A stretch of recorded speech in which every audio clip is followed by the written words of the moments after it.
Halo rekan-rekan aparatur sipil negara di seluruh Indonesia, sering nggak sih kita merasa kalau ada keluhan datang itu rasanya, aduh beban lagi. Nah hari ini kita akan ubah total cara pandang itu.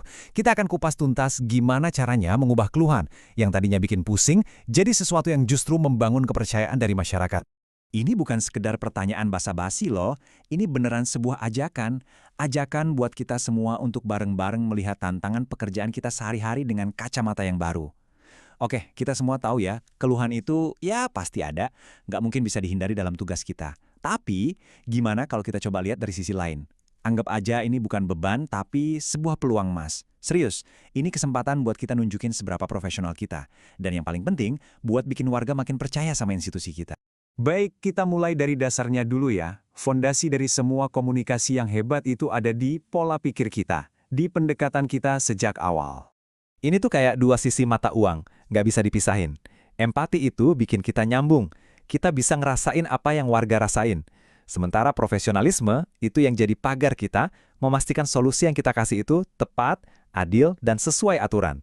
Jadi, dua-duanya harus jalan bareng, nggak bisa timpang sebelah. Coba deh kita lihat perbedaannya di sini. Kelihatan banget kan? Sikap kita di menit-menit pertama itu menentukan arah seluruh percakapan. Mau bangun tembok pakai sikap reaktif atau mau bangun jembatan dengan proaktif dan empati. Pilihan ada di tangan kita. Nah, sekarang kita masuk ke senjata paling ampuh yang harus kita punya, yaitu kemampuan mendengar secara aktif. Seringkali, jujur aja, kita dengerin orang ngomong itu sambil mikir, oke, saya harus jawab apa nih? Nah, mendengar aktif itu beda banget. Ini artinya kita benar-benar fokus 100% buat paham. Apa sih akar masalahnya? Gimana perasaan mereka? Dan yang paling penting, kita nunjukin kalau kita tuh beneran peduli. Bukan cuma dengerin sambil lalu. Caranya sebetulnya simple kok. Ada 3 langkah yang bisa langsung kita praktekkan. 1. Kasih perhatian penuh. Maksudnya ya, singkirin dulu HP, tutup tab yang nggak perlu, fokus. 2. Tanya untuk klarifikasi. Jangan ragu bertanya, maaf Bapak Ibu, bisa dijelaskan lagi bagian yang ini? Ini menunjukkan kita serius. Dan ketiga, yang paling krusial, konfirmasi pemahaman kita. Coba bilang, baik jadi kalau saya tangkap, masalah utamanya adalah A, B, dan C, betul begitu? Wah, ini efeknya luar biasa. Warga bahkan merasa benar-benar didengarkan.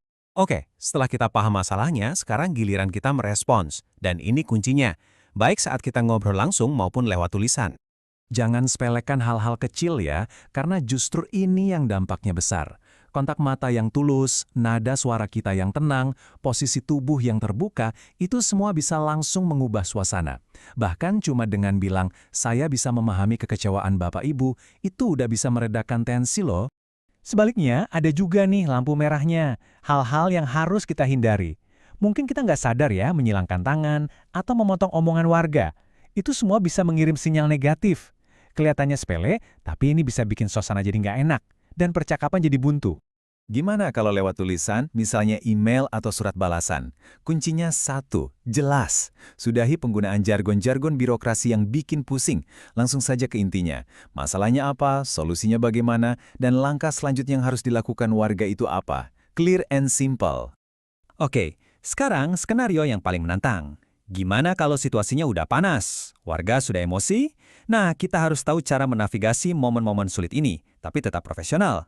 Namanya teknik deeskalasi. Dan catat ya, deeskalasi itu bukan berarti kita menyerah atau mengalah. Sama sekali bukan. Ini itu skill profesional untuk menurunkan tensi, untuk mengelola emosi, emosi warga, dan yang nggak kalah penting, emosi kita sendiri. Supaya obrolan bisa balik lagi ke jalur yang benar, mencari solusi.